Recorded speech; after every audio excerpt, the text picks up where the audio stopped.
નમસ્તે વિદ્યાર્થી મિત્રો Chanakya school of science Tharad તરફથી હું મુકેશ ગોરાખા આપ સર્વેનું હાર્દિક સ્વાગત કરું છું. વિદ્યાર્થી મિત્રો, ધોરણ 11 સાયન્સ બાયોલોજી વિષયની અંદર આપણે ગયા વિડીયો લેક્ચરની અંદર સામાન્ય માહિતી મેળવી હતી.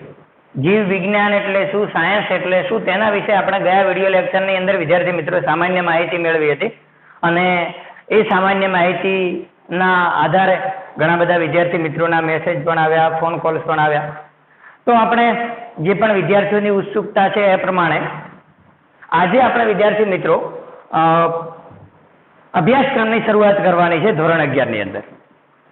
તો હવે આપણે ધોરણ 11 ની અંદર જીવ વિજ્ઞાન એટલે કે બાયોલોજી વિષયની અંદર વિદ્યાર્થી મિત્રો કુલ 22 પ્રકરણનો અભ્યાસ કરવાનો છે.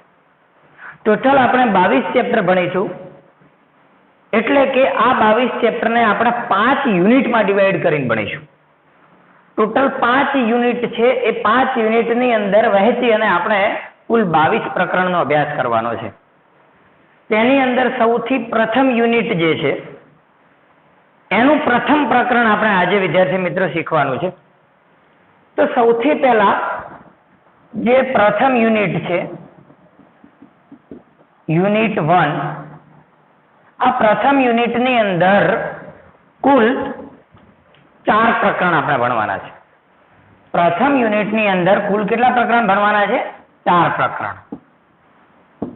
તેની અંદર સૌથી પહેલું પ્રકરણ છે, ચલો પહેલા તો યુનિટનું નામ અને પછી પ્રકરણ સમજાવું. તો પ્રથમ યુનિટ જે છે એ આપણે ભણવાનું છે સજીવ વિશ્વમાં વિવિધતા. ચલો, યુનિટનું નામ શું છે?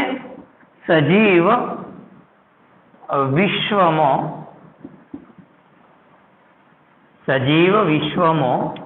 વિવિધતા. Diversity of living organisms. હવે કઈ કઈ વિવિધતા છે એના આધારે આપણે 4 પ્રકરણ ભણવાના છે. પ્રથમ પ્રકરણ છે સજીવ વિશ્વ, લિવિંગ વર્લ્ડ. બીજું પ્રકરણ આપણે ભણવાનું છે જૈવિક વર્ગીકરણ, ક્લાસિફિકેશન, બાયોલોજીકલ ક્લાસિફિકેશન. સજીવોનું વર્ગીકરણ કેવી રીતના થાય છે એ ભણીશું આપણે. ત્રીજા ચેપ્ટરમાં માત્ર વનસ્પતિ સૃષ્ટિનો અભ્યાસ કરીશું. જુદી જુદી વનસ્પતિઓનો અભ્યાસ કરવાનો થશે. અને ચેપ્ટર નંબર 4 ની અંદર વિદ્યાર્થી મિત્રો આપણે ભણીશું પ્રાણી સૃષ્ટિ. તો આમ યુનિટ નંબર 1 માં આ 4 પ્રકરણનો અભ્યાસ કરવાનો છે. સજીવ વિશ્વમાં વિવિધતા યુનિટ 1, એની અંદર આપણે આજે ભણવાનું છે ચેપ્ટર નંબર 1 સજીવ વિશ્વ. તો સૌથી પહેલા વિદ્યાર્થી મિત્રો આપણે શરૂ કરીએ પ્રકરણ 1, જેનું નામ છે સજીવ વિશ્વ એટલે કે લિવિંગ વર્લ્ડ. તો સૌથી પહેલું જે આપણે પ્રકરણ ભણવાનું છે એ પ્રકરણ છે સજીવ વિશ્વ એટલે કે લિવિંગ વર્લ્ડ. તો હવે આ ચેપ્ટરની અંદર આપણે શેનો અભ્યાસ કરવાનો છે? તો બરાબર સમજો, આ માત્ર કેટલા ચેપ્ટર ભણવાના છે એની વાત કરીએ આ યુનિટમાં. હવે આપણે આ ચેપ્ટર જે છે એની અંદર શેના વિશે ભણવાના છે એની વાત કરીએ વિદ્યાર્થી મિત્રો. તો આપણને ખબર છે કે આ પૃથ્વી પર આપણે જોઈએ તો આપણને ખબર છે મુખ્યત્વે કેટલી બધી આપણને આમ નવાઈ પમાડે એવી વિવિધતા જોવા મળે છે. આપણે જોઈએ તો કેટલા બધા કુદરતી નિવાસ સ્થાનો જોવા મળે છે જ્યાં આગળ જુદા જુદા સજીવો વસવાટ કરે છે. તો સૌથી પહેલા વિદ્યાર્થી મિત્રો આપણને પ્રસ્તાવના આપી છે. આપણે હાલ શું ભણીએ છીએ? તો કે ભાઈ પ્રકરણ 1 ની અંદર આપણે સૌથી પહેલા શું ભણીએ છીએ? પ્રસ્તાવના. તો તમે જોશો તો એની અંદર આપણે જુદા જુદા કુદરતી નિવાસ સ્થાનો જોઈએ તો આપણને આમ નવાઈ લાગી છે કે ભાઈ જુદી જુદી જગ્યાએ જુદા જુદા સજીવો જોવા મળે છે. એવા કેવા કુદરતી નિવાસ સ્થાનો છે? તો આપણે સૌથી પહેલા જોઈએ ભાઈ સજીવો જે છે એ જુદા જુદા કુદરતી નિવાસ સ્થાનોમાં જોવા મળે છે. સજીવ વિશ્વ આપણા ચેપ્ટરનું નામ છે લિવિંગ વર્લ્ડ. સજીવોની દુનિયા, સજીવોનું વિશ્વ, આપણી આસપાસ આપણે નજર કરીએ તો આપણને ખબર છે બે વસ્તુ આપણને દેખાય છે, સજીવ અને નિર્જીવ. તો આપણને ખબર પડે કે ભાઈ સજીવ અને નિર્જીવ તો કોને કહીશું સજીવ, કોને કહીશું નિર્જીવ, એ વિશે જ આ ચેપ્ટરમાં આપણે અભ્યાસ કરવાનો છે. પરંતુ તેના પહેલા આપણે આપણી આસપાસ નજર કરીએ તો આપણને ખબર છે કે ભાઈ કેટલીય વિવિધતા જોવા મળે છે. સજીવો જુદા જુદા રહેઠાણોમાં રહે છે, જુદા જુદા નિવાસ સ્થાનમાં રહે છે. પહેલા તો આપણને ખબર પડે ભાઈ નિવાસ સ્થાન એટલે શું. તો સજીવોનું રહેઠાણ, ઘર, એને આપણે શું કહીએ છીએ, નિવાસ સ્થાન. જુદા જુદા કેટલાય કુદરતી નિવાસ સ્થાનોમાં સજીવો રહે છે. કેવા કેવા કુદરતી નિવાસ સ્થાનો? તો આપણે જોઈએ કે ઠંડા ગાર પર્વતો છે, કોલ્ડ માઉન્ટેન્સ. આપણે ધારો કે હિમાલયની અંદર જોઈએ તો એકદમ જેમ જેમ આપણે ખબર છે કે ઉપર તરફ જતા જઈએ, જેમ જેમ ઉપર તરફ જઈશું સપાટીથી, તેમ તેમ શું થશે તો કે ભાઈ ટેમ્પરેચર ઘટતું જશે, એટલે કે ઠંડક વધતી જશે. અને લગભગ 1 કિલોમીટરના અંતરે 1000 મીટર, 1 કિલોમીટર 1000 મીટર સુધીના અંતરે લગભગ 6 ડિગ્રી સેલ્સિયસ જેટલું ટેમ્પરેચર ડાઉન થતું હોય છે. તો આપણે જોઈએ તો કે ભાઈ જુદા જુદા ઠંડાગાર પર્વતોની અંદર એકદમ આપણને આકર્ષક લાગે એવી કેટલીય વનસ્પતિઓ ત્યાં પણ જોવા મળે છે. કેટલાય સજીવો આવા એકદમ ઠંડા પ્રદેશોની અંદર પણ જોવા મળે છે. તો આ પણ એક કુદરતી નિવાસ સ્થાન છે, ઠંડાગાર પર્વતો છે. પછી વિદ્યાર્થી મિત્રો આપણને ખબર છે મીઠા પાણીના જળાશયો, મીઠા પાણીના જળાશયો. આપણને ખબર છે ભાઈ સજીવો મીઠા પાણી અને ખારા પાણી બંનેમાં નિવાસ કરે છે. Fresh water and marine water. Fresh water એટલે કે મીઠા પાણીના જળાશયો, મીઠા પાણીના જે સરોવરો છે, મીઠા પાણીના જળાશયો છે, તેની અંદર જુદા જુદા સજીવો છે, મત્સ્યો છે, જુદી જુદી વનસ્પતિઓ છે, એક્વાટિક પ્લાન્ટ જેને આપણે કહીએ છીએ. તો આ જે જુદી જુદી વનસ્પતિઓ છે, જુદા જુદા પ્રાણીઓ છે, એ મીઠા પાણીના જળાશયોમાં પણ જોવા મળે છે. બીજું આપણને નિવાસ સ્થાનો તો કે ભાઈ વેલી ઓફ ફ્લાવર્સ, જે ખીણ પ્રદેશ છે એની અંદર જે ફૂલોની એકદમ હારમાળા આપણને એકદમ આશ્ચર્યચકિત કરી દે એવી જોવા મળે છે. કે તમે જે ખીણની અંદર જુઓ ને એકદમ સુંદર આકર્ષક પુષ્પ ખીલેલા જોવા મળે છે, તમને ફૂલો ખીલેલા જોવા મળે, તો એને આપણે શું કહીશું, વેલી ઓફ ફ્લાવર્સ. આ જે છે વિદ્યાર્થી મિત્રો આપણે જોઈએ તો આપણને ખબર પડે કે ભાઈ જુદા જુદા શું જોવા મળે છે, નિવાસ સ્થાનો જોવા મળે છે. આના સિવાય પણ કેટલાય નિવાસ સ્થાનો છે જેની અંદર તમે જુઓ છો કે ભાઈ ઘણી વખત તમે જોયું તો આપણા ભારતની અંદર ખાસ કરીને જે ઉષ્ણકટિબંધના જંગલો વધારે છે. ઉષ્ણકટિબંધ એટલે ગરમ પ્રદેશની અંદર થતા જે વનસ્પતિઓ છે એના જંગલો. તો એ ઉષ્ણકટિબંધના જંગલો જેને આપણે કેવા જંગલો કહીએ છીએ તો કે ભાઈ પાનખરના જંગલો, પાનખરના જંગલો, પર્ણપ્રપાતી જંગલો. કે ભાઈ પાનખરના જંગલો છે એની અંદર સામાન્ય રીતે આપણને ખબર છે કે વનસ્પતિની અંદર પાનખર ઋતુની અંદર પર્ણો શું થાય છે, ખરી પડે છે. અને પાનખર ઋતુની અંદર પર્ણો ખરી પડે તો આપણને એવું લાગે કે આ તો વૃક્ષ એકદમ વેરાન જંગલ થઈ ગયું એવું લાગતું હોય છે.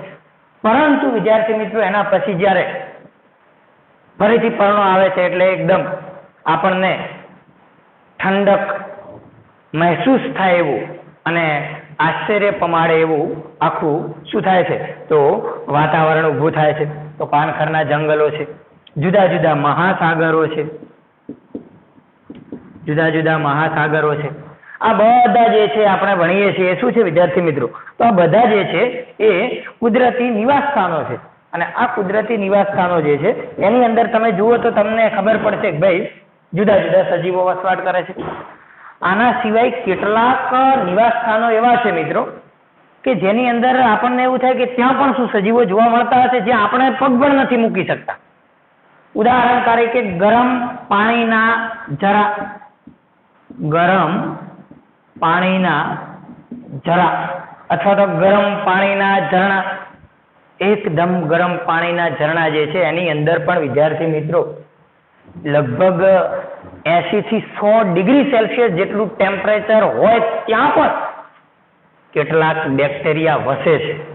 અને એ કયા બેક્ટેરિયા છે એ આપણે ચેપ્ટર નંબર 2 માં વિસ્તૃત પાછો અભ્યાસ કરવાનો થશે, કે જે એકદમ ગરમ પ્રદેશમાં જોવા મળે છે, જેને આપણે ભણીશું કે ભાઈ ગરમ પ્રદેશની અંદર પણ બેક્ટેરિયા જોવા મળે છે, થર્મો એસિડોફિલ્સ, જે ગરમ પાણીના ઝરણામાં પણ જોવા મળે છે. તો આ બધા વિદ્યાર્થી મિત્રો આપણે અભ્યાસ કરવાનો થશે. તો આ બધા નિવાસ સ્થાનો છે કે ભાઈ ઠંડાગર પર્વતો, મીઠા પાણીના જળાશયો, ફૂલોની ખીણો, પાનખરના જંગલો, મહાસાગરો, ગરમ પાણીના જે ઝરા છે, રણ પ્રદેશ છે એ પણ આપણને ખબર છે.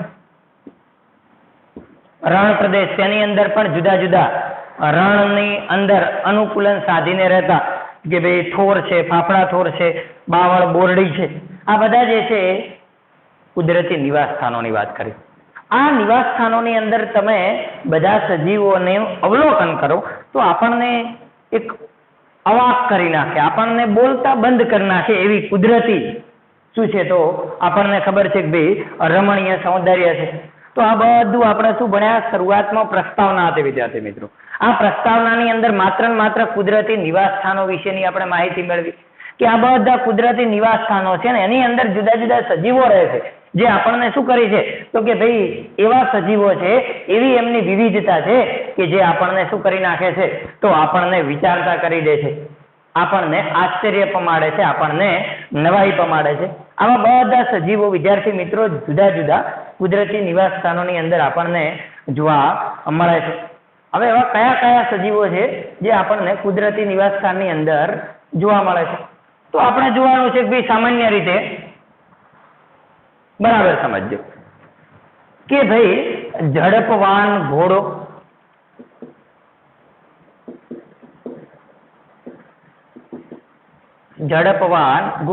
અને ઘણી વખત તમે જોયું છે કે આપણે ઘર આગળ દોડતા ઘોડાનું ચિત્ર આપણે ઘરમાં રાખીએ છીએ કે ભાઈ દોડતો ઘોડો છે એટલે પોઝિટિવ એનર્જી આવે, કે આપણે પણ સાયન્સ રાખ્યું છે, ડોક્ટર બનવું છે તો આપણે પણ હવે દોડવું પડશે અને મહેનત કરવી પડશે. તો ઘોડો જુઓ, તમે ચિત્ર જોશો ને તો એવું જ લાગશે તમને, ઘોડાનું ચિત્ર, કોઈ પણ ચિત્ર જોશો દોડતો ઘોડો એવું જોશો, તમે જોયેલું કે ભાઈ એને આરામ કરતો ઘોડો બેઠેલો જોયેલો છે, તો ઝડપવાન ઘોડો.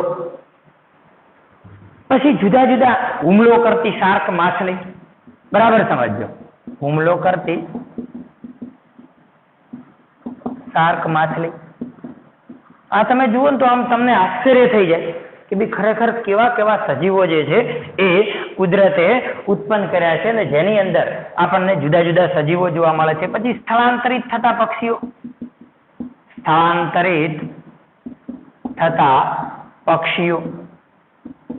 ભાઈ આપણને ખબર છે કે ઘણા પક્ષીઓ જે છે એ ઠંડા પ્રદેશો ઘણા છે, ધારો કે બીજા વિસ્તારો જે છે ત્યાંથી જુદા જુદા પક્ષીઓ આપણે જોતા હોય છે કે ભાઈ રાજસ્થાનની અંદર ઘણા પક્ષીઓ સ્થળાંતરિત થઈને આવતા હોય છે, અમુક સમયે ત્યાં રહે અને પછી પાછા એમના વતનમાં જતા રહેતા હોય છે. ખાસ કરીને સાઇબિરિયા જેવા પ્રદેશોની અંદરથી લગભગ 6000 જેટલા કિલોમીટરનું અંતર કાપીને આપણા ભારતની અંદર પક્ષીઓ સ્થળાંતરિત થતા હોય છે. ચોક્કસ ઋતુની અંદર એ પક્ષીઓ આપણને અહીંયા જોવા મળતા હોય છે. તો એ સ્થળાંતરિત થતા પક્ષીઓ, હુમલો કરતી શાર્ક માછલી, ઝડપવાન ઘોડો, આ બધા વિદ્યાર્થી મિત્રો આપણે જોઈએ ને તો આપણને એક નવાઈ લાગે એવી સુંદરતા આપણને જોવા મળે. અને આ બધું જુઓ એટલે આપણને કુદરતની એક અદ્ભુતતાની સમજ આપણને થાય કે what is the wonderful creation of God. આપણને ખબર પડે કે ભગવાનનું શું અદ્ભુત સર્જન છે, જે આપણને એક ઊંડી સમજ આપે, એક એના પ્રત્યે આપણને આદર ભાવ જગાડે, કે આપણને એમના પ્રત્યે આદર થાય કે ખરેખર બહુ જ સુંદર સર્જન છે, જેનાથી આપણે આ બધું જોઈ શકીએ છીએ કે ભાઈ કુદરતની કેટલી કરામત છે, જેથી આપણે આ બધી વિવિધતા જોઈ શકીએ છીએ. તો આ બધી વિદ્યાર્થી મિત્રો આપણે માત્ર ને માત્ર શું આપી? પ્રસ્તાવના છે, એની સામાન્ય માહિતી આપી કે ભાઈ કયા કયા નિવાસ સ્થાનો છે, તેની અંદર કયા કયા સજીવો જોવા મળે છે, એના આધારે આપણે શું કરી તો કે ભાઈ એની સામાન્ય માહિતી આપી. હવે આપણને એટલી તો ખબર પડી ગઈ કે ભાઈ આ કુદરતી નિવાસ સ્થાનોની અંદર જુદી જુદી જાતિના જુદા જુદા સજીવો વસવાટ કરે છે. તો હવે આપણે એક વાક્ય સમજવાનું છે. આ માત્ર પ્રસ્તાવના હતી. તો સૌથી પહેલા એક આટલું સ્ક્રીનશોટ લઈ લો અથવા તો લખી દો. પછી આપણે એના વિશે સમજવાનું છે કે ભાઈ કેવી રીતના સજીવો જે છે એ આપણે નિર્જીવ કરતા અલગ પડે છે, જુદા જુદા સજીવો કેવી રીતના આંતરક્રિયાઓ કરે છે એકબીજા સાથે, એ બધું ભણીએ.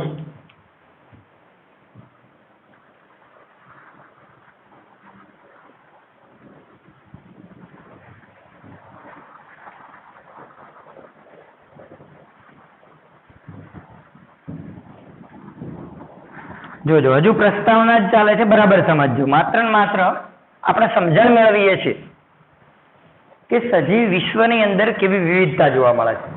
હવે જોજો વિદ્યાર્થી મિત્રો, બહુ ઇમ્પોર્ટન્ટ લાઈન આપેલી છે આપણે એનસીઈઆરટી બુકની અંદર, અને અંડરલાઈન કરી દેજો, બહુ અગત્યનું છે કે ભાઈ જે વસ્તી છે, ચોક્કસ જાતિનો સમૂહ, જેને આપણે શું કહીએ છીએ તો કે ભાઈ વસ્તી કહે છે. તો વસ્તી જે છે એના સભ્યો વચ્ચે અને સમુદાયની વસ્તી વચ્ચે શું થાય છે તો કે ભાઈ કાં તો સંઘર્ષ થાય છે, કાં તો સહકારની ભાવના કેળવાય છે. કેવી રીતના? એક સિમ્પલ વસ્તુ તમને કહું. ધારો કે કોઈ એક નિવાસ સ્થાન છે, કોઈ બી એક નિવાસ સ્થાન છે, કોઈ એક જંગલ છે. આપણે જંગલની અંદર જોઈએ ભાઈ, ધારો કે વાઘની એક જાતિ આપણે વાત કરીએ તો જે વાઘ જે છે એ વાઘની જાતિ વચ્ચે, માત્ર ને માત્ર વાઘની જાતિઓ વચ્ચે જ જે પણ આંતરક્રિયાઓ થાય છે, સહકાર પણ કેળવાય, સંઘર્ષ પણ થાય, ઘણી વખત ખોરાક માટે સંઘર્ષ પણ થાય. ધારો કે હરણ જે છે એ જંગલમાં છે ને, હરણની પાછળ બે વાઘ ભાગે છે તો એ એક સંઘર્ષ થયો, સ્પર્ધા થઈ ખોરાક માટેની, કે એક ખોરાક છે એના પાછળ એક જ જાતિના બે સજીવો શું કરે છે તો કે ભાઈ સ્પર્ધા કરે છે. તો એ એક સંઘર્ષ પણ થાય છે. બીજું કે ભાઈ સહકાર પણ કેળવાય છે. એનો મતલબ શું થાય તો બરાબર સમજો વિદ્યાર્થી મિત્રો. વસ્તીના અંદર વસ્તીના સભ્યો, હવે ધારો કે સિમ્પલ ઉદાહરણ આપું આપણે, તો કોઈ એક સોસાયટી છે, એ સોસાયટીની અંદર ધારો કે 30 મકાન છે. તો 30 મકાન છે, એક મકાનની અંદર ધારો કે 5 જણ છે, બીજા મકાનની અંદર 6 જણ છે, ત્રીજા મકાનની અંદર 2 જણ છે, પાંચમા મકાનની અંદર 7 જણ છે. આમ આપણે વિચારીએ કે ભાઈ આ જે છે બધી આખી એક વસ્તી થઈ, કે ભાઈ એક નંબરમાં કેટલા 5 જણ, તો 5 જણની શું છે, 5 જણે 5 સભ્યો છે, એ 5 જણ ભેગા મળીને જે બનાવ્યું, શું બનાવ્યું, 5 જણની વસ્તી. જોજો, તો આ 5 સભ્યો એ ભેગા મળીને 5 જણની વસ્તી બનાવી છે. જોજો, કેમ કે એક જ જાતિના છે. હવે એ સોસાયટીની અંદર આપણે જોયું તો કે ભાઈ આ એક જ જાતિના સભ્યો હતા, એમણે વસ્તી બનાવી છે. તો એની વચ્ચે શું થશે તો કે ભાઈ ધારો કે ઘણી વખત એ એક જ મકાનની અંદર રહેતા 5 જણ વચ્ચે ઘણી વખત શું થાય તો કે ભાઈ સંઘર્ષ પણ થઈ જાય, ઘણી વખત ઝઘડો પણ થઈ જાય, અને ઘણી વખત એકબીજા પ્રત્યે પ્રેમ પણ થાય છે. તો એનો મતલબ કે એ એક જ ફેમિલીના છે, એક જ કુટુંબના છે. તો એ ઘણી વખત બાજી પણ જશે, સંઘર્ષ પણ કરશે, અને ઘણી વખત શું કરશે તો કે ભાઈ સહકારની ભાવના પણ કેળવશે. જ્યારે બીજી વાત કરીએ આપણે તો કે ભાઈ આ આખી વસ્તી છે, આખી 30, આપણે કીધું 30 મકાનની સોસાયટી છે, એમાં 5 સભ્યો પ્રથમ મકાનની અંદર રહેશે ને એમની વસ્તી 5 જણની થઈ. હવે ધારો કે આ સોસાયટીની અંદર આપણે જોઈએ કે ભાઈ એક ઘર આગળ 5 વૃક્ષો છે, તો વનસ્પતિની જાતિ થઈ ગઈ. તો આ દરેક વૃક્ષો છે, એની અંદર રહેતા પક્ષીઓ છે, એની અંદર કોઈ પણ પાલતુ પ્રાણીઓ છે, મનુષ્યો છે, આ બધાને આપણે આવરી લઈએ તો આખું શું બની જશે, એક સમુદાય બની જશે. તો જોજો, સમુદાયની અંદર કોણ આવી ગયું તો સમુદાયની અંદર શું આવી ગયું તો જુદી જુદી વસ્તી આવી ગઈ, અને વસ્તીની અંદર શું આવી ગયું તો જુદા જુદા સભ્યો આવી ગયા. તો થયું શું કે ભાઈ વસ્તીના સભ્યો વચ્ચે અને સમુદાયની વસ્તી વચ્ચે સંઘર્ષ અને સહકાર જળવાય છે. જોજો, સમુદાય એટલે મેં તમને સિમ્પલ ઉદાહરણ આપ્યું, 30 મકાન હતા, તેમાં કોઈ ચોક્કસ વસ્તી નથી લેવાની, આપણે ચોક્કસ જાતિ નથી લેવાની, તેમાં મનુષ્ય પણ આવી ગયો, વનસ્પતિઓ પણ આવી ગઈ, પ્રાણીઓ પણ આવી ગયા, પક્ષીઓ પણ આવી ગયા. આ બધા જે છે એના સમુદાયની અંદર આવી ગયા. હવે એની અંદર આપણે જોયું ભાઈ આખું જૈવવર્ણ આપણે જેને કહીએ છીએ, હવે એની અંદર ચોક્કસ વસ્તી છે, અને વસ્તીની અંદર શું છે તો કે ભાઈ સભ્યો. આ સભ્યો વસ્તીના સભ્યો વચ્ચે અને સમુદાયની વસ્તી વચ્ચે સહકાર અને સંઘર્ષ શું છે તો કે ભાઈ થતો રહે છે, આપણે જોવા મળે છે. અને આપણને એ એક આશ્ચર્ય પમાડે તેવી રચના જોવા મળે છે. હવે આટલી આપણી પ્રસ્તાવના ભણીએ પછી આપણને વિદ્યાર્થી મિત્રો એક પ્રશ્ન આપણે થાય, આપણે ભણવાનો છે એક જ પ્રશ્ન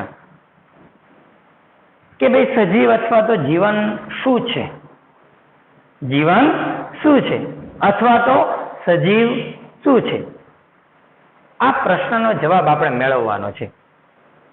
પરંતુ બરાબર સમજો વિદ્યાર્થી મિત્રો, સજીવ શું છે એનો પ્રશ્નનો જવાબ મેળવતા પહેલા આપણે એક જોવાનું છે ભાઈ સજીવ શું છે કઈ દ્રષ્ટિએ આપણે એનો જવાબ મેળવવાનો છે. સજીવ શું છે એનો જવાબ કઈ દ્રષ્ટિએ મેળવવાનો છે તો આપણે જોઈ શકીએ કે ભાઈ જે આ સજીવ અથવા તો જીવન શું છે તો એમાં મુખ્ય બે પ્રશ્નો છુપાયેલા છે. એક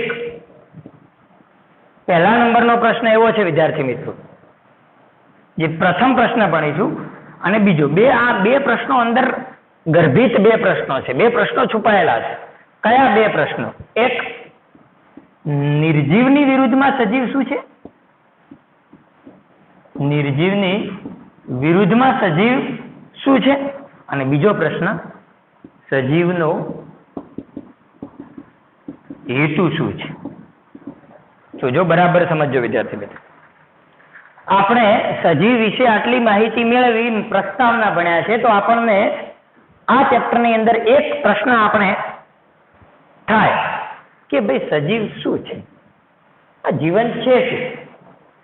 તો આ એક પ્રશ્નની અંદર જ બે પ્રશ્ન છુપાયેલા છે કે ભાઈ સજીવ શું છે તમે કોના આધારે કહેવા માંગો છો, નિર્જીવની વિરુદ્ધમાં સજીવ વિશે વાત કરવા માંગો છો કે ભાઈ સજીવનો હેતુ શું છે.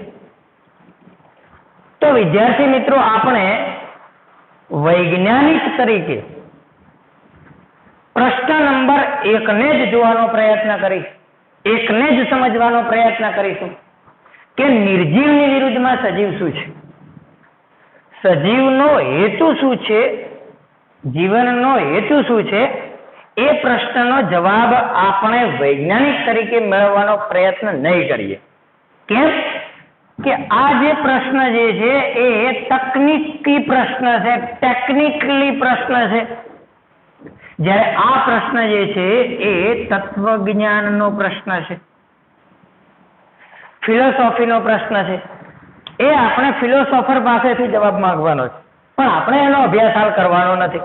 વૈજ્ઞાનિક તરીકે આપણે એક જે આ ટેકનિકલ ક્વેશ્ચન છે, જે તકનીકી પ્રશ્ન છે, તંત્રશાસ્ત્રને લગતો પ્રશ્ન છે કે ભાઈ સજીવ અને નિર્જીવ વચ્ચે શું ભેદ છે, નિર્જીવની સાપેક્ષમાં સજીવ શું છે.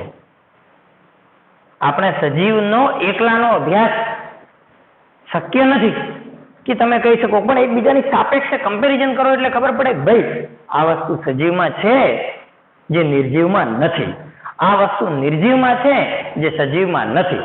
એટલે કે આટલા લક્ષણો આમાં જોવા મળે છે, આટલા લક્ષણો આમાં જોવા મળે છે, એના આધારે આપણે અભ્યાસ કરી શકીએ.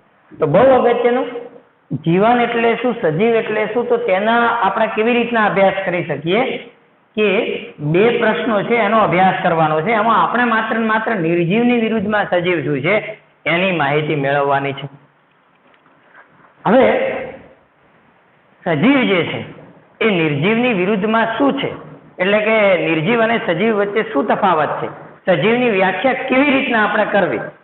તો હવે એ સજીવના કયા કયા લક્ષણો છે આપણને ખબર છે કે સજીવનો આપણે અભ્યાસ કોના આધારે કરી શકીએ. પહેલા વિડીયો લેક્ચરમાં કહ્યું હતું, સજીવનો અભ્યાસ આપણે તેના લક્ષણોને આધારે કરી શકીએ, કેરેક્ટરના આધારે કરી શકીએ. આપણી ભાષામાં કહીએ તો કે ભાઈ એના લખાણને આધારે, કે ભાઈ કેવા લખાણ ઉત્પન્ન કરે છે. જો આપણે નથી કહેતા ઘણી વખત કે જો જે લખાણ એના ખબર પડી જાય છે, તો લક્ષણો, કેરેક્ટર તેના કેવા છે તેના આધારે આપણે શું કરવાનો છે, તો સજીવનો અભ્યાસ કરવાનો છે.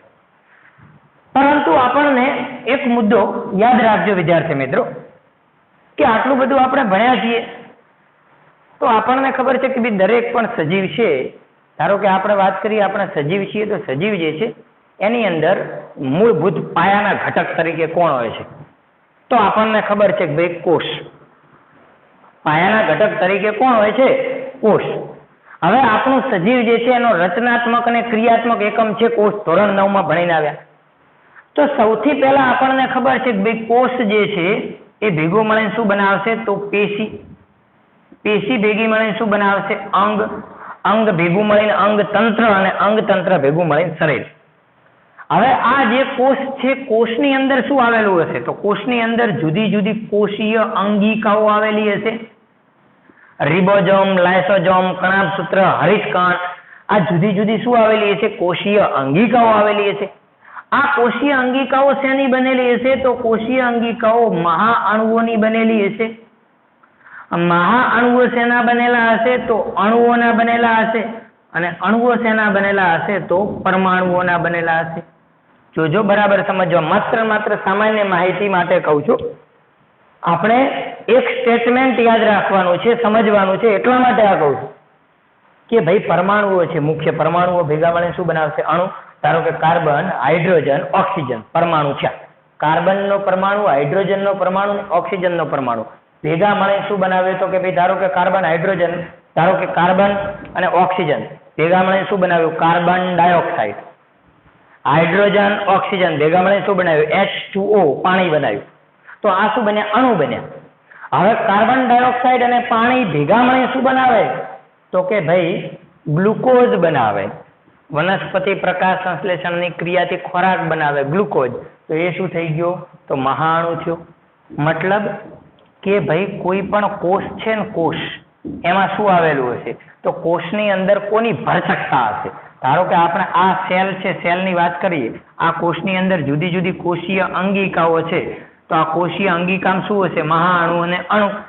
તો મતલબ કે આપણું શરીર આખી આણ્વીય ભરચકતા દર્શાવે છે. અને કોષ જે આપણું શરીર આપણને ખબર છે શેનું બનેલું? અંગતંત્રોનું. અંગતંત્ર શેનું બનેલું? તો જુદા જુદા અંગોનું. કે ભાઈ શ્વસન અંગો ભેગા મળી શ્વસન તંત્રની રચના કરે, પાચન અંગો ભેગા મળી પાચન તંત્રની રચના કરે. આમ જુદા જુદા તંત્રો જે છે એ શેના બનેલા? તો કે ભાઈ જુદા જુદા અંગોના બનેલા. અંગો શેના બનેલા? તો જુદી જુદી પેશીઓના બનેલા. અને પેશીઓ શેની બનેલી? તો જુદા જુદા કોષોની બનેલી. આ કોષોની અંદર કોની ભરચકતા જોવા મળે છે? તો કોષોમાં આણ્વીય ભરચકતા જોવા મળે છે. અને કોષોમાં રહેલી આણ્વીય ભરચકતા નવાઈ પમાડે એવી છે. યાદ રાખજો, કોષોની અંદર શું રહેલું છે? અણુઓ ભરચક રીતે ગોઠવાયેલા આવેલા છે. અને એ અણુઓ જે છે આખી પછી શું કરે છે? સજીવની રચના કરે. આપણને ખબર છે કેમ? કે ભાઈ અણુઓ જે છે એ મહાઅણુઓ બનાવશે. અંગિકાઓ, કોષ, પેશી, અંગ અને અંગતંત્રની શું થશે? તો રચના થશે. તો આ રીતે વિદ્યાર્થી મિત્રો આપણે અહીંયા પ્રથમ પેજ નંબર પર જે પ્રસ્તાવના આપેલી છે એ પ્રસ્તાવના વિશેની આપણે માહિતી મેળવી છે વિદ્યાર્થી મિત્રો. હવે આપણે ભણવાનું છે કે ભાઈ સજીવ જે છે એનો અભ્યાસ આપણે કોના આધારે કરવાનો છે વિદ્યાર્થી મિત્રો? તો સજીવના અભ્યાસ માટે આપણે સૌથી પહેલા સજીવ એટલે શું? What is the living? સજીવ શું છે? તો આપણે વિદ્યાર્થી મિત્રો સજીવની પૂર્ણપણે વ્યાખ્યા કરવાનો પ્રયત્ન કરીએ, પરંતુ સંપૂર્ણ વ્યાખ્યા આપણે સીધી આપી શકતા નથી. હવેથી ચેપ્ટર શરૂ થાય છે, બરાબર સમજો. આટલા સુધી બધી તમને સામાન્ય માહિતી આપી છે. હવેથી આપણું પ્રકરણ અહીંયા શરૂ થાય છે. તો સજીવની આપણે સીધી વ્યાખ્યા આપી શકતા નથી. સજીવની વ્યાખ્યા કરવા માટે આપણે સૌથી પહેલા શું ભણવું પડે? તો સજીવની વ્યાખ્યા કરવા માટે, સજીવનો અભ્યાસ કરવા માટે આપણે સજીવના લક્ષણો ભણવા પડે. તો એવા તે કયા લક્ષણો જે છે એ સજીવમાં જોવા મળે છે? તો બરાબર સમજો વિદ્યાર્થી મિત્રો કે ભાઈ સજીવની અંદર જુદા જુદા લક્ષણો જોવા મળે છે. કેવા લક્ષણો સજીવની અંદર જોવા મળે છે? તો વૃદ્ધિ, કે ભાઈ સજીવ વૃદ્ધિ કરી શકે છે. શું વૃદ્ધિ સજીવનું જ લક્ષણ છે? નિર્જીવ વૃદ્ધિ નથી કરી શકતું. આ બધું આપણે ડિટેલની અંદર એક એક લક્ષણો ભણવાના છે. તો સજીવના જુદા જુદા લક્ષણો, વૃદ્ધિ, પ્રજનન, કયા કયા લક્ષણો છે આપણે ભણીએ છીએ. સ્વયં જનન પામવાની ક્ષમતા, એટલે કે એબિલિટી ઓફ રેપ્લિકેશન. રેપ્લિકેશન એટલે સ્વયં જનન, પોતાની જાતે જ નવું ઉત્પન્ન કરવું. તો સ્વયં જનન પામવાની ક્ષમતા છે. ચયાપચય છે, ચય વત્તા અપચય, બધા આપણે વિસ્તૃત એક એક ભણવાના છે. હાલ માત્ર ને માત્ર સજીવના લક્ષણોની ચર્ચા કરું છું. એના વિશે એક એક આપણે નેક્સ્ટ વિડીયો લેક્ચરની અંદર ભણીશું. કયા કયા છે એ કહું છું. ચલો, ચયાપચય, પછી પર્યાવરણ પ્રત્યેની સભાનતા અને પ્રતિક્રિયા, કે ભાઈ પર્યાવરણ પ્રત્યે કેવી રીતના સભાન છે. આપણને કોઈ અડગત આપણને તરત જ ખબર પડે છે. તો પર્યાવરણ પ્રત્યેની સભાનતા, એની સામે આપણે શું પ્રતિક્રિયા આપીએ છીએ. સ્વ આયોજન, સેલ્ફ ઓર્ગેનાઇઝેશન, કેવી રીતના કે કોષો ભેગા મળીને પેશી, પેશી ભેગી મળીને અંગ, આ બધું શું છે? સ્વ આયોજન છે. સ્વયં સભાનતા, એ પણ આમાં આવી જાય. સેલ્ફ કોન્શિયસનેસ, આપણે સભાન અવસ્થામાં છીએ કે નહીં. આપણને ખબર છે કે ભાઈ આપણે સજીવ જે છે એ સભાનતાનો ગુણધર્મ ધરાવે છે. તમે નિર્જીવને અડકશો તે નહીં કે હાથ ખેંચી લે. આપણને અડકશો તો આપણને તરત ખબર પડશે. આપણે ગરમ વસ્તુને હાથ અડકશે તરત પાછો ખેંચી લઈએ. એનો મતલબ કે કોન્શિયસનેસ. તો વૃદ્ધિ છે, પ્રજનન છે, સ્વયં જનન પામવાની ક્ષમતા છે, ચયાપચય છે, પર્યાવરણ પ્રત્યેની સભાનતા છે, પ્રતિક્રિયા છે, સ્વ આયોજન છે, પરસ્પર આકર્ષણ છે. આ પણ સજીવનું લક્ષણ જ છે.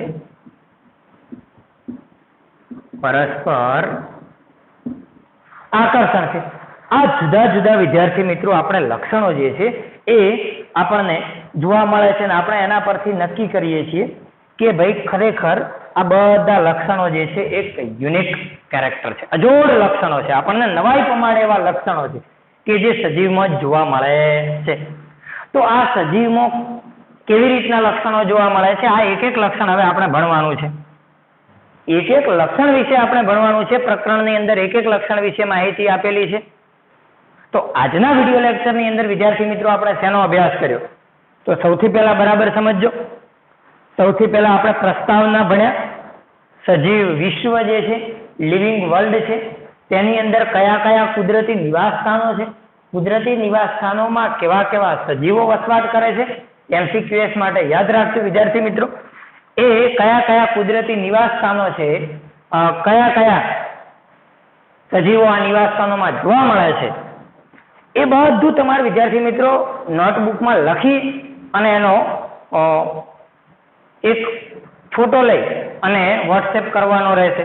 એ લક્ષણોનો કે ભાઈ કયા કયા નિવાસ સ્થાનો છે અને કયા કયા સજીવો છે, અને પછી તેના લક્ષણોનો. એટલે રોજે રોજ આપણે જેટલું પણ ચાલે છે એ આપણે એક ચોપડાની અંદર વ્યવસ્થિત સારા અક્ષરે લખાણ લખવાનું છે અને એ થિયરી પણ સાથે સાથે તૈયાર પણ કરવાની છે. અને તમને કંઈ પણ આ પ્રકરણની અંદર તમે જ્યારે પુસ્તક વાંચતા હો ત્યારે તકલીફ જણાય તો એ નંબર લખેલો જ છે અહીંયા 9737889383. તેના પર વોટ્સએપ મેસેજ અથવા તો ફોન કરીને પણ તમે પૂછી શકો છો. તો આજના વિડીયો લેક્ચરની અંદર આપણે આટલું ભણ્યા વિદ્યાર્થી મિત્રો. નેક્સ્ટ વિડીયો લેક્ચરની અંદર સજીવના દરેક લક્ષણો વિશેનો અભ્યાસ કરીશું. તો તમને કંઈ પણ ક્વેરી હોય તો આ નંબર પર પૂછી શકો છો. અને આપણે સૌથી પહેલા વિદ્યાર્થી મિત્રો જે NCERT બુક છે આપણે એની એક એક લીટીને સમજવાનો પ્રયત્ન કરજો. કેમ કે આ પ્રથમ પ્રકરણની અંદર વિદ્યાર્થી મિત્રો લખાણ એવું આપેલું છે કે તમે જો બરાબર સમજશો નહીં ને તો એની અંદર વધારે ગતાગમ નહીં પડે. તો એક એક લીટી સમજી અને તૈયાર કરવાની છે. વચ્ચે ક્યાંય પણ તકલીફ જણાય તો તમે પૂછી શકો છો. તો આજના વિડીયો લેક્ચરમાં આટલું જ. Thank you very much all of you.